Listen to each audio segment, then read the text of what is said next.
tetap aja pola itu ikan masih nempel di samping kolam. Saya balik lagi ke Odin, ding, kok udah diobat juga tetap aja masih nempel, dikiranya berdiri. Nah, kata begitu Odin datang ke tempat saya, oh itu mah tuh cebong katanya. Cebong. Diambil ada kakinya. Wah, langsung saya ngedrop tapi nggak putus asa. Nah, diaduk di ember, sebarin. Pas udah 8 hari baru udah kelihatan tuh lele. Ada kumisnya, ekornya juga kecil, kepalanya besar. Sejarahnya nama lele sangkuriang itu dari apa berarti ya? Saya sendiri yang ngasih nama. Bahkan kata waktu itu kata orang BBAT nggak boleh ngasih nama sembarangan. Setelah 10 hari diajak lihat, baru bingung. Ini digimanain kok bisa nelor? Kata saya ditusukin pakai rumput, alat kemaluannya betina. Tahun 2001. 2001 ya. Nah, udah agak berkembang, udah punya 10 kolam. Kebenaran saya bikin ramuan, uji coba terus sampai baru ketemu bisa netesin lele di lapangan. Semua juga waktu itu nggak ada yang netesin lele di lapangan, di ruangan, apalagi sampai sekarang di balai-balai di ruangan. Kenapa? Takut sama air hujan. Mengenai ramuan nih banyak yang nanya. Kalau ramuan sama sekali itu dirahasiakan. Kenapa? Kalau dikasih ramuannya, satu nggak bakal ketemu lagi kalau udah sukses. Kedua, takut dijual belikan. Itu aja. ZTV. Tahun 2001 dulu belajar lele sangkuriang. Itu ilmukannya juga dapat minta dari Solihin. Kebenaran punya teman tukang ngambil cacing, ngirim cacing ke tempat Solihin, ke tempat Pak Haji Kurnaidi. Pertama sekali di kampung Sukabirus, di kampung Nagrog, itu ada yang ternak budidaya lele. Lelenya bukan lele sangkuriang, waktu itu masih lele bimbo. Buang dikasih induk segala macam, ternyata nggak mau nelor. Nah, setelah nggak nelor, saya nanya sama dia, kita belajar nyuntik nggak? Cuman mau ngeliat aja nyuntik. Itu kalau mau nyuntik dikunci pintunya, mau ngeliat aja harus bayar 200.000. Kalau sekarang mungkin 2 juta. Cuman ngeliat nyuntik doang. Susah sekali ya. Nah, setelah itu saya udah 3-4 malam ada telur di kolam. Di kolam buat mijahin tuh. Di lubang-lubang pakai induk ada telur, merambat-rambat gitu. Setelah 2 hari itu telur itu udah netes. Wah, saya seneng. Oh, sampai cerita sama orang, saya nggak ada tanpa disuntik bisa nelor lele luar negeri itu. Kata si Ihun nggak bisa. Nah, seneng. Pas udah kasih cacing, pas hari ke-8 pada nempel di samping kolam. Udah begitu nempel di samping kolam, cerita sama Odin yang suka ngasih beli cacingnya. Terus kata Odin itu lele sakit, dikiranya berdiri, bukan berdiri, pada nempel di samping kolam. Nah, udah gitu, udah minta aja obat sama Ihien, katanya dikasih obat Methylene Blue 1 sendok makan buat 2 liter air biru disiramin ke kolam. Tetap aja pola itu ikan masih nempel di samping kolam. Saya balik lagi ke Odin, ding, kok udah diobat juga tetap aja masih nempel, dikiranya berdiri. Nah, kata begitu Odin datang ke tempat saya, oh itu mah tuh cebong katanya. Cebong. Diambil ada kakinya. Wah, langsung saya ngedrop tapi nggak putus asa. Saya mau dibetulin lagi ceritanya itu kolam. Saya punya kolam di samping kamar, ada kolam ikan buat mijahin ikan emas 5x3. Dipindah dulu ke situ, dikasih air 30 cm, takut loncat, dikasih air cetek. Malam dilihat asap masih ada. Begitu saya lihat lagi pagi jam 7, itu ikan udah pada kempes, nggak ada telurnya. Wah, begitu dilihat, seneng, penuh di bawah itu telur. Cerita sama istri aja ke dapur, Mi itu lele telur, bukan cebong. Nggak percaya. Setelah itu cerita lagi sama Odin, udah 1 hari, kedua harinya itu udah netes penuh anak ikan. Udah penuh anak ikan, saya beli cacing lagi hari ketiga nggak dikasih sama Odin. Nggak bisa, panas itu lele kalau nggak disuntik, harus disuntik. Itu mah cebong lagi katanya. Cebong enggak, itu lele, kata dia tetap cebong, kata saya lele. biasa beli 10 taker, waktu itu satu takernya itu masih Rp35. 10 taker masih 35 rupiah. 10 taker itu 350 rupiah, bukan ribuan uang juga, masih 2001 itu perak. Beli 10 cuma dikasih 5 katanya, sayang dulu ya. Nah, diaduk di ember, sebarin, pas udah 8 hari baru udah kelihatan tuh lele, ada kumisnya, ekornya juga kecil, kepalanya besar. Waktu cebong mah kepala kecil, ekor kecil, perutnya gendut. Gede Nah, ya. Ekornya doang yang ya, panjang. tetap nggak percaya. Setelah 10 hari diajak lihat, baru bingung, ini digimanain kok bisa nelor. Kata saya ditusukin pakai rumput, alat kemaluannya begini. Bikin cerita Odin ke Ihyan, ngikutin pada mati lalanya. Nah, padahal alami. Nah, dan itu Sebenarnya alami gue. alami, Nggak diapa-apain. nggak diapa-apain. Oh. Nah, setelah itu baru saya, ini kalau udah nggak punya lagi, itu sampai 3 bulan baru nggak ngerti ngurusnya, cuman dapat 1000 ekor. Itu mungkin anak ikan puluhan ribu. 1000 ekor dijual sama orang Pasir Kalong berapa? Rp150 per ekor. Jadi 1000 ekor 150.000. Nah, setelah itu saya nyari indukan dapat dari Tangerang, terus bikin kolam terpal. Cara bikin kolam terpal bagaimana? Belum ada yang ngepres terpal, saya lem, bikin saya 10 kolam. Masih terpal aja 35.000 satu kolam. Isinya. Per kolam. Oh, per kolamnya. Beli terpalnya tuh. Oke. Ukuran kolamnya 4x3. Bikin kolam pemijahan 4x2. Baru pakai kakaban. Bikin kakaban seperti ini nih, kakaban. Ya, seperti itu kakaban tuh. Oh iya.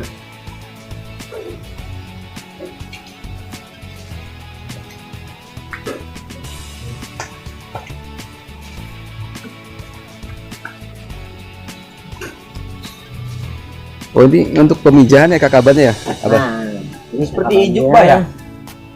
Ini injuk, Oke. dijepit pakai bambu, namanya kakaban. Baru pakai ini, bikin kolamnya 4x2, dibikin kakaban. Saya bisa waktu itu langsung bikin saya 5 kolam. Nah, setelah itu saya isi air 20 cm, mijahin 1 betina 2 pejantan, jahin, kakabannya 6 biji. Nah, 1 malam aja udah nelor, dibikin 5 kolam netesinnya. Setelah itu mungkin anak ikan puluhan ribu. Subhanallah, banyak sekali. Cuman belum ngerti cara meliharanya. Itu cuman dapat 5.000 ekor, dibeli sama Pak Haji Kurnaidi yang ngembangin naranya mati terus yang itu. Beli sama dia 5.000 ekor. 5.000 ekor dapat 750.000. Bikin lagi kolam 10. Itu tahun berapa, Bang? Tahun 2001. 2001 ya. Nah, udah agak berkembang, udah punya 10 kolam. Kebenaran saya bikin ramuan,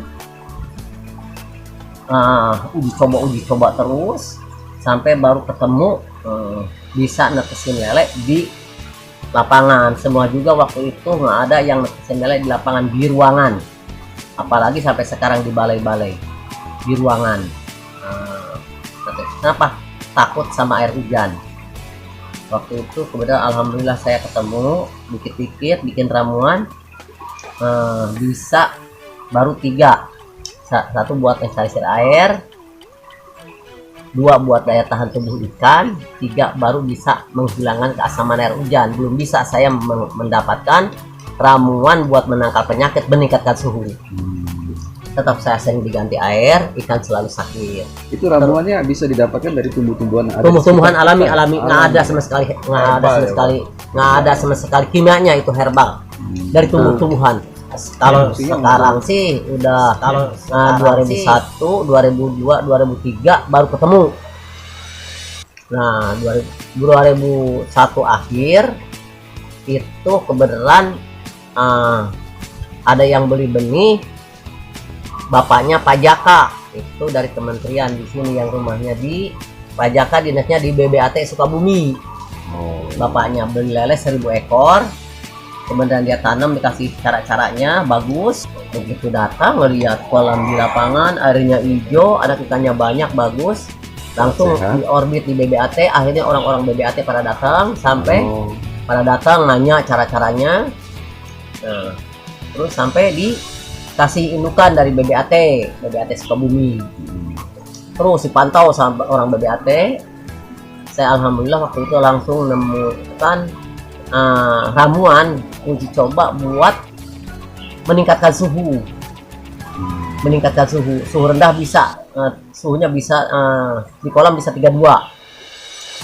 Padahal di sini suhu air jalan hanya 18 sampai 20. Idealnya untuk ikan lele suhu berapa? Sedangkan lele kalau menurut dunia ikan suhunya aja 28, 30 sampai 32 panasnya air mengikuti Afrika. Kenapa? Dulu tahun 84 dari Afrika masuk ke Indonesia, lele itu bukan lele catfish masuk ke Indonesia, ikan tangkapan sungai Kenya. Saya ngasih nama sangkuriang, bercanda. Sampai sekarang booming lele sangkuriang itu saya bercanda. Nah setelah itu saya baru ketemu cara buat netralisir air. 1 buat netralisir air, bikin ramuan. 2 buat daya tahan tubuh ikan. 3 bisa menghilangkan keasaman air hujan. 4 menangkal penyakit. 5 meningkatkan suhu 18 bisa 32 di kolam. Dan cuman airnya nggak boleh diganti-ganti. Maka sampai sekarang air 9 tahun aja masih bisa diminum air kolam lele. Tidak ada penyakit. Bukan ada penyakit, udah banyak sekali yang minum air kolam punya penyakit. Syariat minum air kolam bisa sembuh. Kenapa? Kemarin aja belum lama Pak Rahmadi dari Mabes TNI dia harus dioperasi jantungnya, minum air kolam sampai gak jadi, dioperasi jantungnya sembuh alhamdulillah, sampai bawa teman-temannya sekecilnya alhamdulillah yang punya penyakit itu. Airnya sekarang udah 9 tahun. Kemarin belum lama bawa lagi temennya sakit gula, sama dia penyakit gula sama ginjal. Baru lama sembuh, Pak. Alhamdulillah sekarang udah kurang katanya. Yang orang stroke segala macam itu syariat minum air kolam, asal yakin itu alhamdulillah. Nggak ada rasa. Bukan di Indonesia, di dunia kolam lele nggak ada. Di mana yang bisa diminum? Cuma di sini. Iya. Buka aja di YouTube. Ya, alhamdulillah. Alhamdulillah. Takut untuk minum air kolam lele padahal di tempat Abah itu. Ini alhamdulillah. Maka sampai sekarang. Ya? Cuman kalau asal nggak ada hujan bisa diminum. Kalau ada hujan jangan. Nah setelah di Indonesia dikasih namanya Dumbo. Kenapa bukan Dumbo? Itu bukan nama lele. Pembesarannya di mana? Di Jogja, di Boyolali. Sampai ada kampung lele. Kenapa di Bogor nggak bisa? Suhunya rendah. Sedangkan suhunya aja 28, 30 sampai 32 panasnya air. Yang dibutuhkan suhu berapa? Suhunya 28 sampai 30, 32 panasnya air. Nah, pembesarannya di Jogja, di Boyolali. Maka sampai ada kampung lele. D-nya duit, U-nya usaha, M-nya masyarakat, Bo-nya Boyolali Dumbo. Disilang tanpa diperhatikan gennya, kualitas makin menurun. Kualitas dagingnya udah kurang enak, berlendir bau lumpur, usianya lama, angka produknya rendah. Makanya buat satu kembaliin lagi gennya. Di sini dipakai uji cobanya, alhamdulillah sampai sekarang saya ngangkat nama lele seru sampai luar negeri. Nah, nama sangkuriang. Artinya lele di mana-mana sangkuriang. Sejarahnya nama lele sangkuriang itu dari apa berarti ya? Saya sendiri yang ngasih nama. Bahkan waktu itu kata orang BBAT nggak boleh ngasih nama sembarangan. Terlanjur udah rame di masyarakat, kata Pak Dirjen, itu udah tanggung namanya, udah diseminarkan 2002. Namanya udah diseminarkan 2002 akhir, baru SK penetapan nama dari Pak Rohmin Dahuri. Sampai sangkuriang sampai rame. Kebutuhan Jabotabek waktu itu lele cuman 30 ton per hari 2001. Saya pasar Cisarua hanya 50 kilo per minggu. Setelah terbit sangkuriang itu alhamdulillah saya jelasin lele sangkuriang itu harus bersih segala macam, sampai ada peningkatan per hari 60 ton. Setelah 60 ton udah ramai di sini juga, di Kampung Sungai Berja banyak yang nanam lele. Nah, pasar Cisarua udah meningkat per minggu itu sampai 200 kilo. Tingkat 2007 saya masuk SCTP. Tinggi ya. SCTP 2007 pertama sekali saya jelasin airnya harus bersih segala macam. Langsung peningkatan per hari Jabotabek 150 ton. Luar biasa. 2010 masuk Kompas. Nah setelah itu langsung kebutuhan lele makin tinggi. Terus yang 2009 baru 2008 saya mulai mengajar latihan. Buat pelatihan waktu itu juga pelatihan juga nggak bayar. 2009 baru bayar buat bukan bayar buat ininya, coba buat praktek makan nginep, nggak bisa bayar ilmunya, itu ilmu Allah nggak bisa dibayar jual belikan. Sampai anak buah saya sekarang yang di Papua ya, Jayapura, si Joshua paling terbesar sekarang 2009 belajarnya. S2 Belanda, belum pakai S2 Belandanya. Terus nah udah mulai nyebar sampai saya sering diundang keluar ke provinsi, ke Bali, ke Manado, ke Aceh. Terakhir Aceh mah tuh ke Pontianak, ke Batam. Undangan itu yang undang itu rata-rata gubernur untuk memberikan pelatihan, memberikan gambar usaha lele. 2010 terus semua TV yang dayangin sampai Indovision, TV One, Trans TV, Metro TV, Cahaya TV, Trans 7 paling sering tuh itu apa? FTV, terus El Sinta TV, Mega Suara TV, saya jelasin semua. Dulu lele image-nya jelek sekali. Padahal lele paling bersih itu lele. Kalau yang sebenarnya nanam lele itu harus bersih airnya. Konotasinya orang berpikir bahwa lele itu makanannya jorok. Nah, itu yang salah sekali. Padahal enggak kan, Mbak? Boro-boro masih ikan emas, ikan nila sama masih apalagi gurame paling seneng. Coba ke lele sangkuriang kecil nggak bakalan mau. Makanya airnya juga nggak boleh diganti-ganti. Di sini air ada yang 4 tahun, yang 3 tahun, yang 9 tahun, nggak diganti-ganti, nggak bau. Untuk kawan-kawan pengen tahu dong bagaimana caranya untuk latihan di tempat Abah Nasruddin, nanti kita langsung tanya aja ke Abah. Bah, kalau ada rekan-rekan yang dari luar provinsi atau dari dekat-dekat sini yang ingin latihan, gimana caranya, Bah, supaya bisa? Tinggal daftar aja kalau sama saya, kalau nggak sama saya, sama yang ini aja, yang apa, yang bukain YouTube-nya apa, daftar itu. Nanti apa kalau ngambil sarjananya 3 hari, Jumat, Sabtu, Minggu. Insya Allah itu jadi pengusaha, dibimbing sama pasarnya juga. Itu 3 minggu?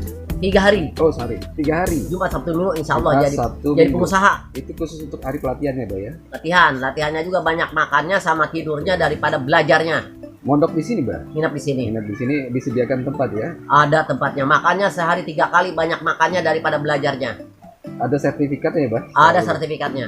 Baik, nanti teman-teman juga akan diajarkan bagaimana cara budidaya lele sampai dari 0 sampai mahir ya, Mbak ya? Sampai pasarnya. Dan bahkan nanti dikasih bibit katanya begitu, Mbak? Kalau bibit nggak dikasih indukan, makanya pengiriman induk aja dari sini 30 praponsi dari Papua sampai Aceh, pengiriman induk dari sini. Nggak beli gratis. Tertarik nggak tuh? Cuman ongkos nangkepnya aja per paket berapa. Benih juga kalau sama alumni di sini itu benih nggak boleh dijual ke petani, nggak boleh. Mengenai ramuan nih, Mbak, banyak yang nanya. Kalau ramuan sama sekali itu dirahasiakan. Kenapa? Kalau dikasih ramuannya, satu nggak bakal ketemu lagi kalau udah sukses. Kedua takut dijual belikan, itu aja. Dia bukan ternak lele tapi dia produksi ramuan buat nyari kekayaan. JTV.